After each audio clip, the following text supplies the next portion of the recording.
Just a great big photo op, or will the Singapore summit make history? Kim Jong-Un enjoying an evening stroll hours ahead of becoming the first North Korean leader to shake hands with a sitting U.S. president. Realistically, what can we expect from Tuesday's meeting? To think it was not too long ago that Trump was calling Kim a rocket man. Now he's, saving his epithets for Canada? We'll, of course, be asking our panel about Washington's bargaining power, fresh off a G7 summit where theatrics included taunts and a surprise decision to refuse to sign a final communique. Is unpredictability an asset or a liability when you head into negotiations where the topics are nuclear disarmament and territorial sovereignty? Today in the France 24 debate, we're just saying that you can expect the unexpected. We'll be joined by Anthony Ruggiero, Senior Fellow at the Foundation for the Defense of Democracies. He's in Washington. From The Hague in the Netherlands, Christopher Green, Senior Advisor on the Korean Peninsula for the watchdog and think tank Crisis Group. Thank you for being with us. Political and business consultant Andrei Lozakiuk-Petri, founder of A Capital, is with us. How are you, sir? Good evening. And she's reported on the build-up to this summit from the Korean Peninsula. France 24's Yenna Lee is here with us as well. How are you? Hi, François. The France 24 debate on Facebook and Twitter, the hashtag F24debate. Europe awoke this Monday to find this on Twitter from one Donald J. Trump. Great to be in Singapore. Excitement in the air. Andre, do you wish the French president used terms like excitement in the air on his Twitter feed? Well, Emmanuel Macron changed a lot of things in a way. For example, his famous sentence, "France is back," is. You think he might follow suit? Well, I think at the beginning the two leaders, they had this bromance, as people called it, because their styles, even if their feelings and opinions are very diverging, their styles were pretty similar. So that's why they went along so well. I don't know if that's going to be the case after this weekend. All right, let's talk about the excitement in the air. It's all happening on Singapore's Sentosa Island. The summit is a tale of 3 luxury resorts. The actual sit-down taking place at the Capella Singapore. That's in the middle there. While Kim and Trump stayed respectively at the St. Regis and Shangri-La hotels. Your thoughts, Christopher Green, on, the venue where it's all happening, the fact that you have this very secure luxury resort island in Singapore? Singapore's a place incapable of guaranteeing the security.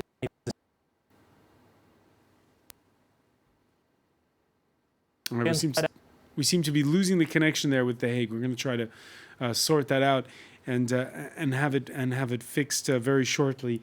Yenna, they arrived on Sunday. So they've already been there for 24 hours. Everybody's watching everything they do. That evening stroll by Kim Jong-Un. And that's divisive for some because they're saying, hey, this is playing into propaganda. Others saying, no, it's making him more personable, exposing him to the outside world. We saw that first glimpse of that with that historic summit with his South Korean counterpart a few months back. Yeah, I've been checking out some of the South Korean press today about how they're covering the summit, and I can assure you that this is the front and center of every single media outlet. They're all there as well on Sentosa Island, as are our own reporters. But there is a divide between left-wing and right-wing papers. The right-wing national paper, the Chosun Ilbo, has said that whilst the Americans are preparing until late at night for the negotiations that are to take place tomorrow, Kim Jong-Un is outside doing tourism in the middle of the night. Now, their DC correspondent even wrote an editorial saying that Trump's got himself into a losing business, just to say it's a very pessimistic outlook from the right-wing papers. Pessimistic outlook. So we have some news coming out of the White House. Donald Trump, who is going to be cutting short his trip. He's going to be leaving 15 hours earlier than expected, but saying that progress has been made in preparatory talks that have taken place. it's hard to read into what's going on, but just remind our viewers, Trump honing his art of the deal skills when he was asked about the summit, and this before departing for Singapore. I think I'll know pretty quickly whether or not, in my opinion, something positive will happen. And if I think it won't happen, I'm not going to waste my time. I don't want to waste his time. All right, Donald Trump there, Donald Trump there basically saying, well, maybe it won't last long, maybe it will. What are your thoughts? Does he know what he's doing? Because the first item on the agenda is, of course, that 45-minute sit-down with Kim Jong-Un. There'll just be the two of them and two interpreters in the room, nobody else. So that is the most incredible thing. I mean, we are seeing a movie being played in front of us.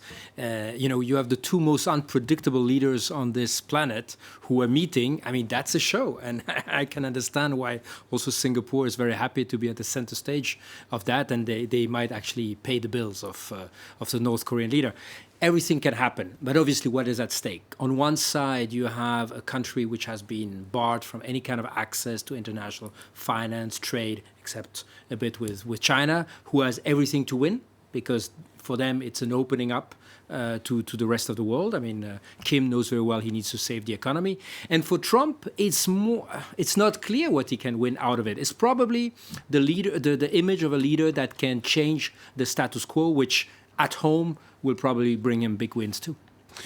Christopher Green, the idea of the two men in the room with just the interpreters, good or bad?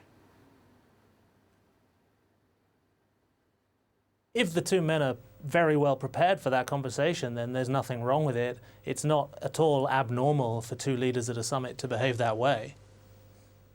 But are they?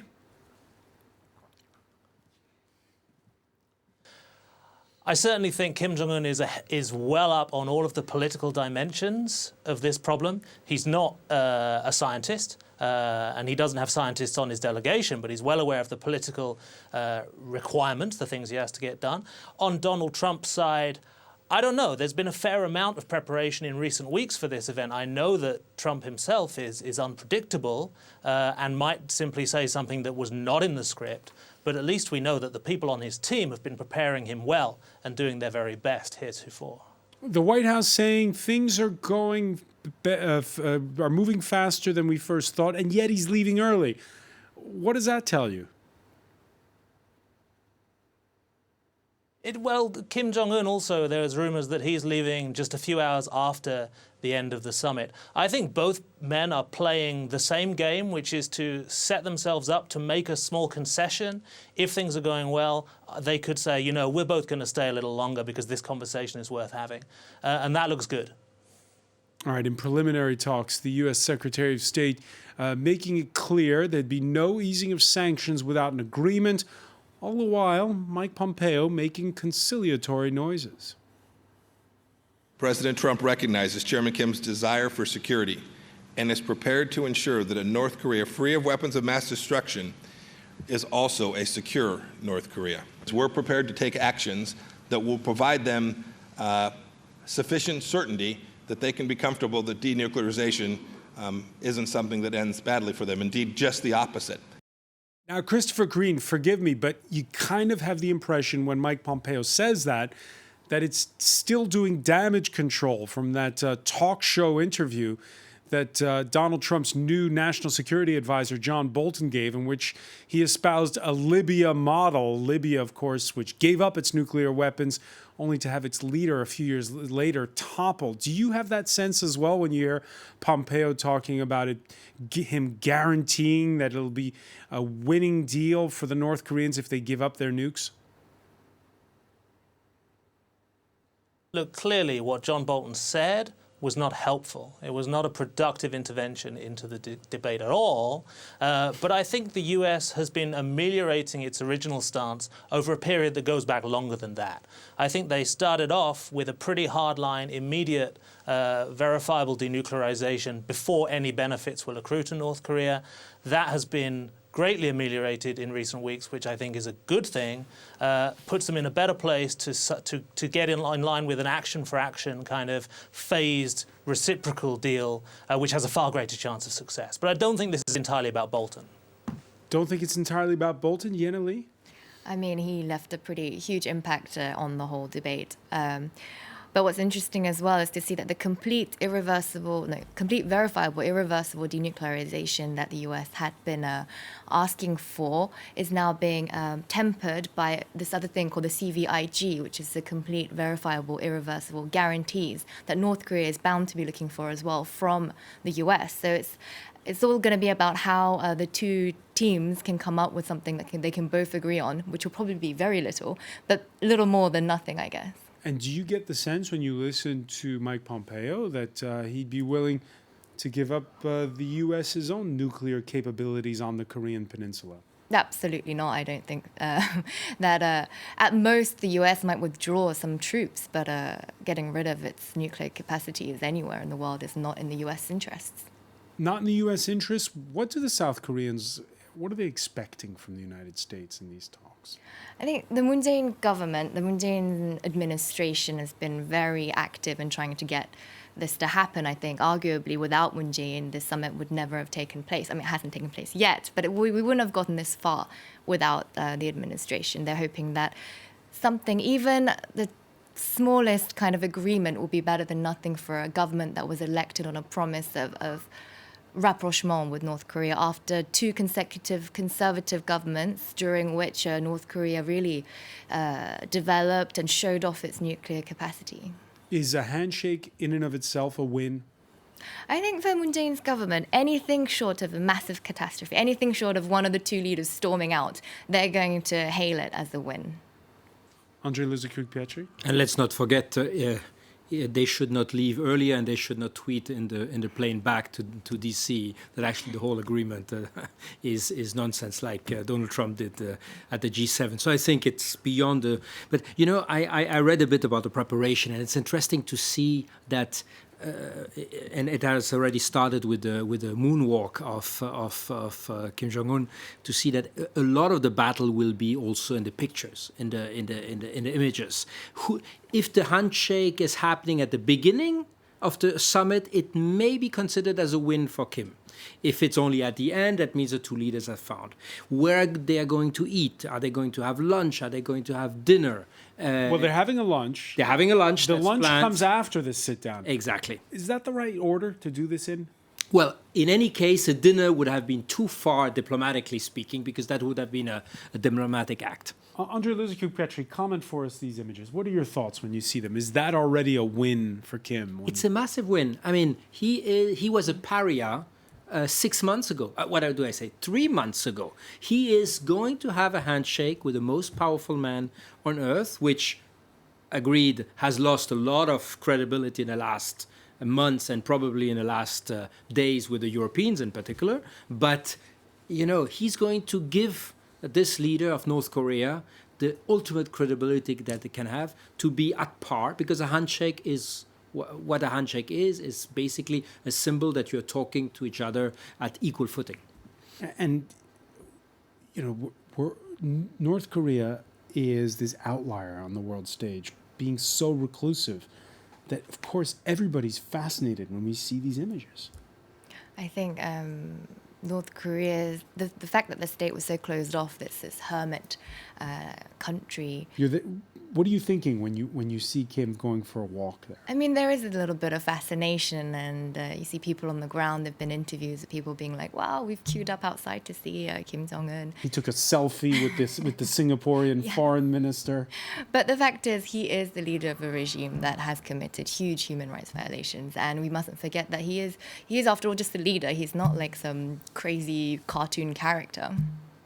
He's not a crazy cartoon character. At this point, I want to bring in Anthony Ruggiero, Senior Fellow at the Foundation for the Defense of Democracies, who joins us from Washington. Thank you for being with us here in the France 24 debate. Thanks for having me. Your thoughts, because we were talking about the protocol when it comes to this sit-down. First, that one-on-one meeting with just the interpreters, then the lunch. Is that the right way to go about it? Well, I mean, these are the two leaders that can make this decision. Really, it's the decision on Kim's part. has he made a strategic decision to denuclearize? I mean, all this pomp and circumstance is interesting, but he's a brutal dictator who has decided to develop nuclear weapons instead of feed his own people. So the fact that he's walking around Singapore, is less important to me than has he come with the decision that he needs to make. I mean, all indications are that he has not yet made that decision. You say it's less important to you, but we just heard Andrei Luzicug-Petri on our panel here in Paris say that this summit is all about images. I mean, I don't think it's all about images. I mean, it's about the substance. And I think that Kim wants it to be all about images. And frankly, that's how the United States has failed in the past with our prior negotiations with North Korea. We need to make it about the substance. I think it was pretty clear the administration separated the two tracks. You had one track working on logistics in Singapore, and then you had two tracks of the same track on substance in New York and D.C. and Panmunjom. So I think it's clear that the substance here matters. I think we should remember that, some of these photos and falling all over Kim will not age well. It didn't age well when people were falling all over themselves for his equally brutal sister when she was walking around the Olympics. It won't age well when this dictator goes back to North Korea and subjugates his own people and goes back to missile tests and nuclear tests and developing these programs. All right, we're going to pick up on those points with our panel when we come back. Stay with us. You're watching the France 24 debate.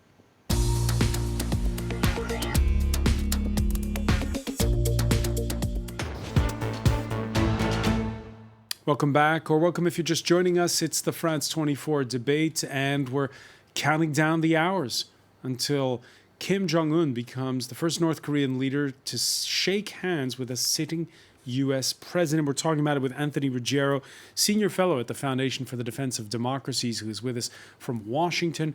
Welcome back as well to Christopher Green, senior advisor on the Korean Peninsula with a crisis group.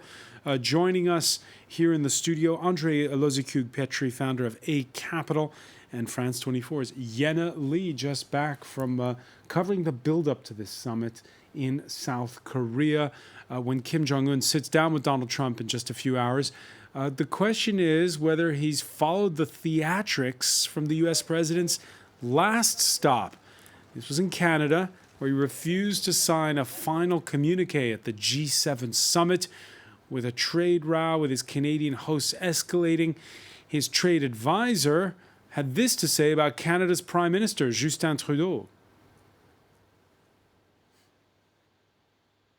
There's a special place in hell for any foreign leader that engages in bad faith diplomacy with President Donald J. Trump and then tries to stab him in the back on the way out the door.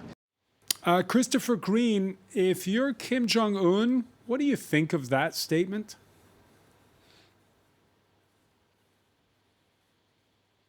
Look, you might think that this is an example of the US putting pressure on North Korea, saying to Kim Jong-un, even if we reach an agreement, if you renege on that agreement, then we're just going to walk on right away.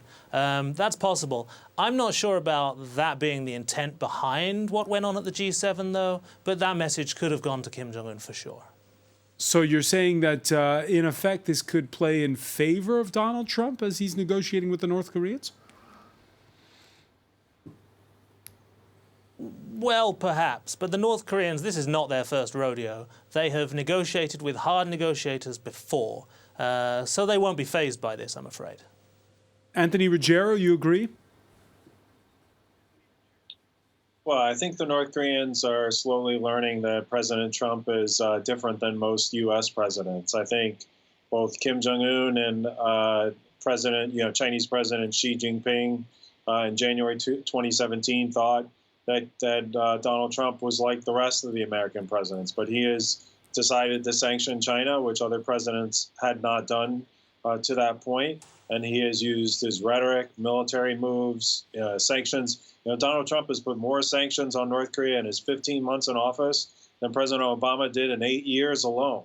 So that just shows you that he has done it slightly different, or definitely more than differently than prior presidents. So any messaging coming out of Canada is probably along those same lines. But again, it gets back to this is a question of whether Kim is ready with all these optics. Is Kim ready to make the decision? And I think that's the right approach. Prior approaches on negotiations have failed because we've papered over the fact that North Koreans weren't ready to denuclearize. Lee, nationalists in South Korea say, yeah, previous U.S. presidents got played by the North Koreans in negotiations. What do people make of Donald Trump? I think it's quite interesting to see how, despite his brash, kind of sometimes embarrassing behavior that's seen by Americans, in South Korea, a lot of people see him as the only president who's actually done something in recent months. And South Koreans don't really care what he's doing internally. They don't care that he's being a bit crazy. What's interesting to them is seeing how he's managed to make this happen, because U.S. policy, whether it's Republicans or Democrats, has always been pretty similar towards North Korean policy. So this time around, it has been a bit different. So this is hawks and doves who agree on this? Yeah, I think pretty much a lot of people are saying, you know what, Trump, okay, he's a bit unreliable. We are a bit afraid of his behavior, but we've come so much further than we would have with anyone else. All right, let's talk about Kim as a rival, because this is, of course, part of the pageantry. Landing in Singapore on board a specially equipped Air China 747. According to the New York Times, it, until 3 years ago, belonged to the Chinese Politburo. According to the flight tracking website Flight Radar 24, it took off from Pyongyang in the morning, ostensibly bound for Beijing, and then changed its flight number in midair and headed towards Singapore. This is fascinating. Andrei Luzicu-Petri, the North Korean leader, arriving aboard a Chinese plane. What do you make of that? Well, as you know, there was even discussions that Kim Jong-Un could come to Singapore with a special train. But since this is traveling 40 miles an hour, that was considered as a difficult option. And there's a bit of water in between. And what is dubbed Air Force Un, which is this old Ilyushin, I think 86, or forgive me the number, was seemed to be too dangerous because it 38-year-old plane. Yes, and it never really flew more than 1,000 miles, and Singapore is out of reach. So I think this is also a way for the Chinese, very subtly, to show that they are in the center of the game, because that was their big worry a couple of weeks ago, that suddenly things are being discussed directly between Washington, D.C. and Pyongyang, and China, who has the most to gain or to lose from rapprochement, would be sidelined. This is not the case, even symbolically, when you see these pictures of Kim Jong-un coming in Singapore and with a big Air China flag behind. I think, again, I completely agree with Antonio Ruggiero. It's about the substance, but right now the battle is on the images, and even the Chinese are there. And even the Chinese are there with the plane, is what you're saying. Probably, according to the New York Times, probably also listening in. That airplane is probably bugged. Probably. They must have a couple of cameras and microphones. But I think anyway, what's happening between the U.S. and Pyongyang is very, very closely followed by China. Very, very closely followed by China, and there were not one but two visits by Kim Jong-un to Beijing, including a second surprise visit. What does that tell you? Well, initially, again, China was completely sidelined, like was and still is, by the way, Japan, which is the big, absent of this summit. Probably Kim Jong-un is really, we should not underestimate because of his age, he's an extremely shrewd and strategic player. We'll see that probably tomorrow again.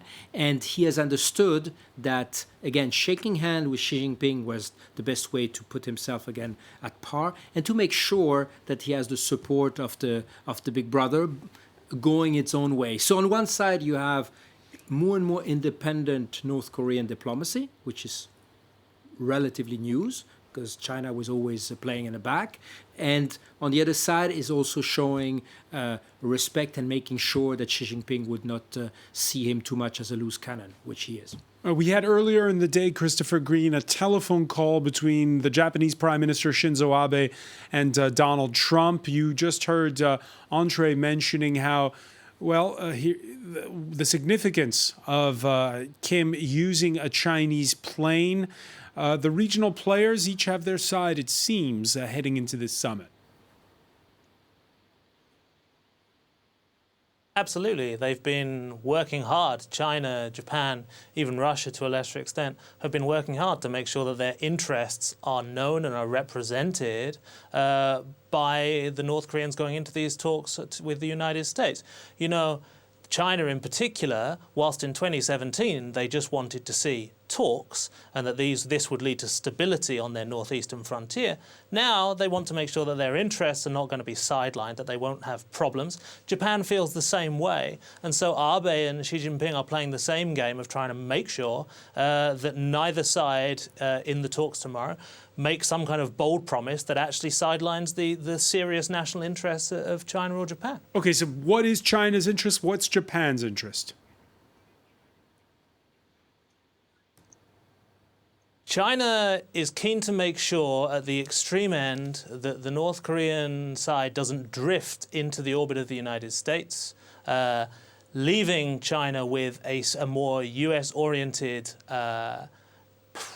ally is probably the wrong word, if that were to take place. So they're interested in making sure that North Korea continues to be linked very strongly with China and to make sure that they don't become linked too strongly with the United States. Japan has interests in missiles and in the abductions issue, the case of tens of Japanese civilians abducted by North Korea in the 1970s. Particularly concerned about the fact that North Korea's intermediate-range ballistic missiles can easily reach Japanese territory, and very concerned that the United States might be willing to trade on the ICBM capability of North Korea without bringing in these lesser-range missiles, which would leave Japan badly exposed in national security terms if that kind of a deal were to take place. So Japan is concerned about that, and as I say, to make sure that its own specific interest in having its abductions issue resolved in an acceptable way isn't sidelined by the sort of the great power diplomacy. Anthony Ruggiero, on the campaign trail, Donald Trump talked about scaling back the U.S. presence in the Far East, particularly in South Korea. Should Japan worry? Well, I think, reducing any troop presence in South Korea should come at the point where North Korea is ready to talk about its own military forces across the DMZ. The infamous million-man army that North Korea has, the many numbers of short-range ballistic missiles, other activities that North Korea uses to threaten not only South Korea but Japan. I think on Japan, I think the critical issue that they're watching is not only sanctions relief for just mere promises on the North Korean side, but definitely a decoupling in the sense of the missile program, where the U.S. would focus only on the intermediate and intercontinental range ballistic missiles and not focus on the short and definitely the medium range missiles that target Japan. I think Japan is very worried about that. That's likely the reason you saw Abe and Trump have a phone call today to reemphasize, and also why Abe was in D.C. last week.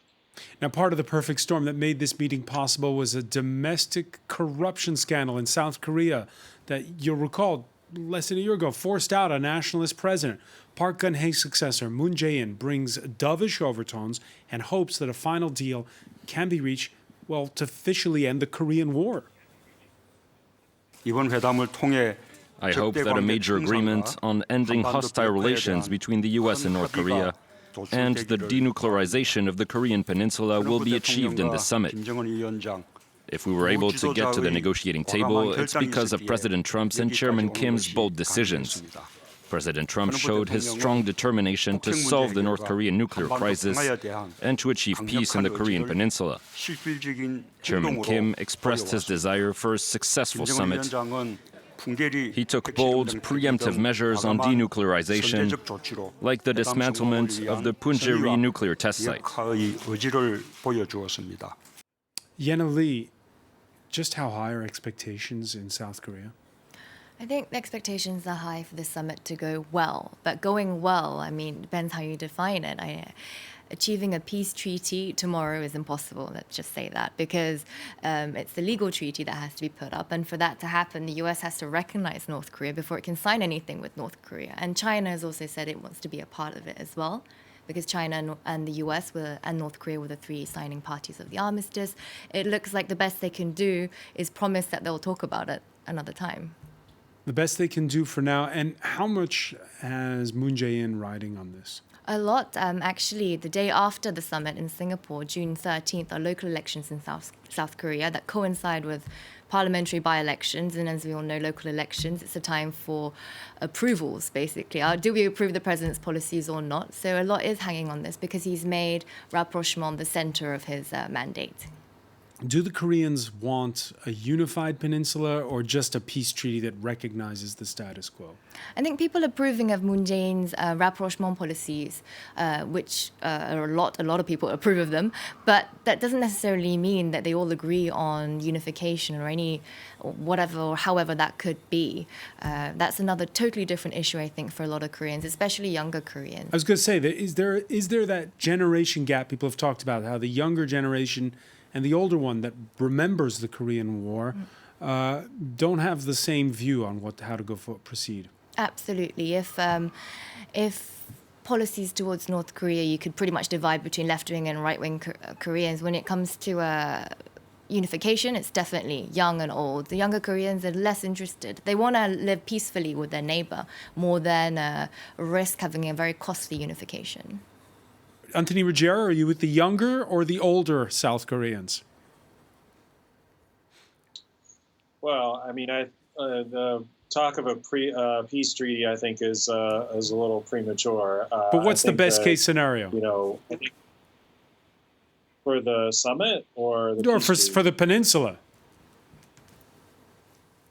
Yeah, I mean, I right now with North Korea really still playing their old games, I think the best scenario is to go back. I know people don't want to hear this, but go back to the maximum pressure campaign and really reinforce for Kim that, you know, he has to make this decision. I know that Moon won't be happy with this. I'm sure that Xi Jinping won't be happy with that. But, you know, we have to be willing to walk away. I mean, the reason the prior negotiations failed was because we wanted a deal more than the North Koreans. And frankly, they fleeced us and our allies, and we have to avoid that at all costs. Are you suggesting that the summit shouldn't take place?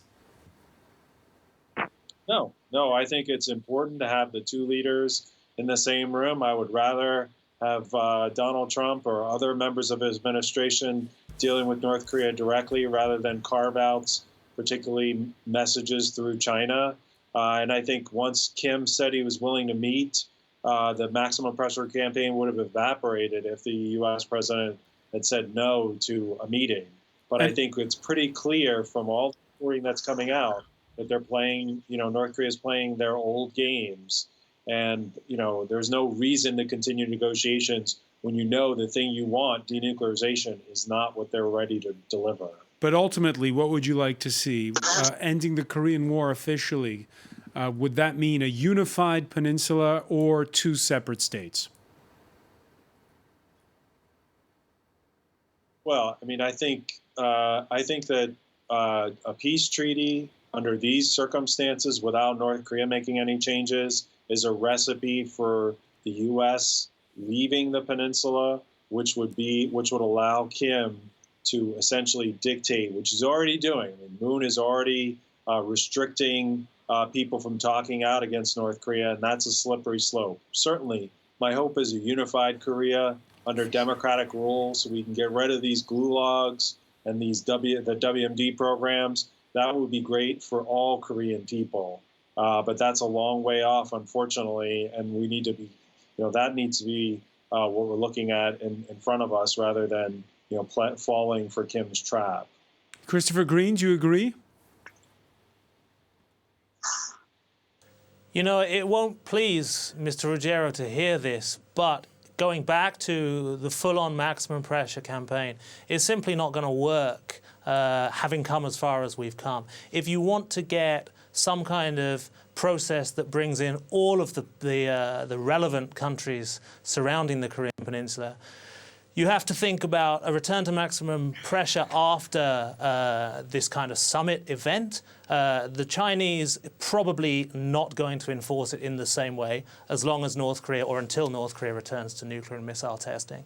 And without giving any leeway for the South Koreans to do what they want to do on North Korea, which is economic engagement, because they believe they can integrate North Korea and create a more peaceful Korean peninsula that way. If they are not given any opportunity to do that, that's going to alienate them as well. So I don't really think we can return to the end of 2017. Whether or not it was highly effective is a different debate. I just don't think we can go back there anymore.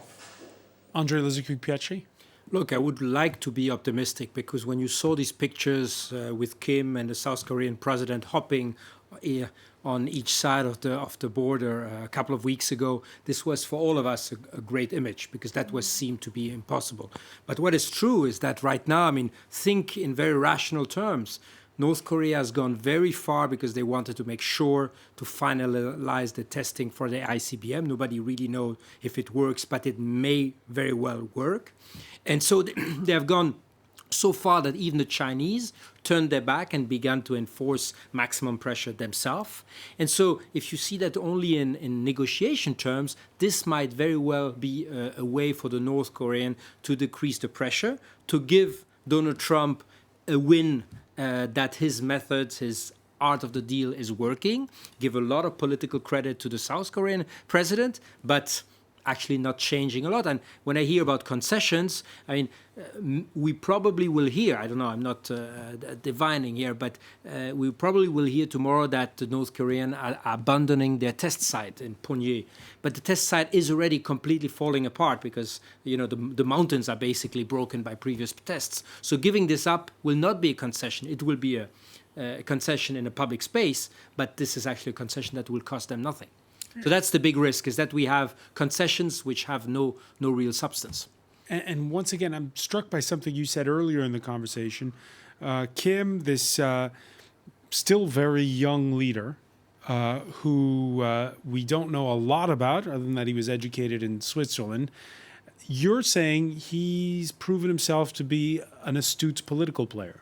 Well, the way he has been able to bring back China on board, despite having annoyed China massively with nuclear tests on their border, which had even sent tremors and earthquakes on the Chinese side. I mean, that was something which, for a state like China, could have mean the end. He was able to bring back Xi on his side and make sure that the Chinese are supporting him. The way that he's offering on a plate a diplomatic win to Donald Trump in order to show to the rest of the world that Trump's diplomacy is working might be something that does not cost him a lot, but that will, you know, give a lot of face to this president. And as we could see from recent days and the spate with Justin Trudeau, face is probably even more important to Trump than to the Chinese. All right, something we're going to continue to cover now.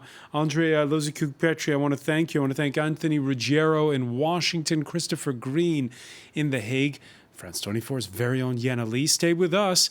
Media Watch is next.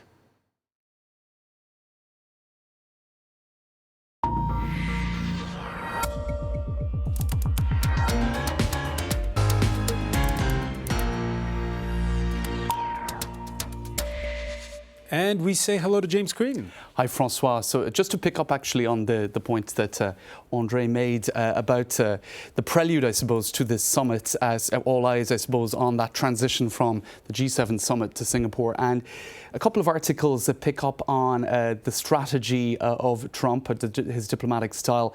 This is in The Guardian, Simon Jenkins. Trump's vulgarity could be the one diplomatic style that Kim Jong-Un understands. Now, he goes on to say there that can Trump pander to this man's vanity while understanding that success will pander to his own? So there's an analysis going on here of, you know, to what extent this is actually thought through. I love the psychological profiling. Right. Now, the one virtue of Trump's diplomatic style is its blatancy, he says. It turns its back on politesse.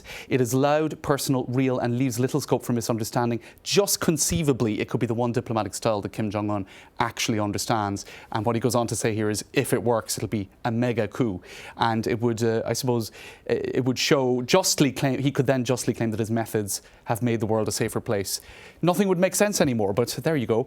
The New York Times also, I think, I'm not sure if they intended to, but for me, they sort of sum up how this is all being perceived in terms of his approach to the G7 summit, failing, withdrawing his signature from the communique. They described that as something isolating in the headline, which I think is how most people would read it on the surface of things. He is isolated before the North Korea meeting. But actually, then when you talk to his supporters, such as Representative Peter T. King, who is a New York Republican, he called the episode a warning shot to Kim Jong-un in keeping with Mr. Trump's approach to negotiations. This is the Trump style of getting things done, and it's working. So there you go. That's kind of the way it's being perceived. Now, to get to, I suppose, the most buzzy element of the weekend right up to today, before, I suppose, the Singapore summit really kicks off, it is, of course, the photo. I think it's all a little bit linked if we're talking here about messages, subliminal or otherwise, that not just Donald Trump, but other leaders present are trying to send. This is Angela Merkel's Instagram account. She is the person, or at least her team, were the first to share this. And indeed, gosh, where to even start? Because it was just an absolute storm online. Lots of different perspectives. People seeing it as, on the surface, almost like a teacher scolding a naughty or petulant child. Trump famously described his relationship with certain European allies, without mentioning the UK, as a 10. The figure 10 came in there again somewhere, acting like a 10-year-old. And others, I suppose, speaking about female power, the woman leader of the free world telling Trump how it is, thinking that that's quite awesome. Others just saying from the point of view of body language that it's almost like a work of art, and we might have a chance to show some of the spin-offs a bit later. Now, what's interesting here is, of course, it was depicted, that scene, from different perspectives, depending on the team, or the communications team in question. This is actually the photograph tweeted by Trump's people, and you can see there that he's seated with everybody sort of around him. You could interpret it in different manners, but it certainly has a potentially more positive sort of interpretation for the Trump people. This is the Italian team. You can see there, they're trying to place their man front and centre, and this is Emmanuel Macron, who very much seems to be sort of at the centre of that particular photograph. Le Point in France and many others looking into the meanings of, or I suppose, the attempts to depict that in different ways. Everybody had their own version. And actually, interestingly enough, this Elizabeth Whaling, now she's at Berkeley, I believe, but she is tweeting in German, and she says that the president came out the winner of this photo because he's seated, and in terms of body language. Yeah, they look like they're courtesans. Right, there you go. They're courtiers. So language aside, or perspectives aside, he actually, from that perspective, comes out the winner of that photo. But then everybody just started mocking it in different ways. So, everybody has their own perspective. There he is looking rather inoffensive. But then others really said that this is a photo that is such a, what would you say, a sign of the times we live in. It's a Renaissance painting almost. And somebody whipped out an app of one kind or another, filter, and hey presto. And there you can see it almost hanging in the museums of the future. So it's got prize written all over it. James, certainly. We're going to have to leave it there. Thanks, but I want to thank you so much. I want to thank our panel once again. Thank you for joining us here. Our coverage, by the way, includes a special edition at 3 a.m. local time here in Paris, 9 p.m. if you're watching in Washington. You're watching France 24.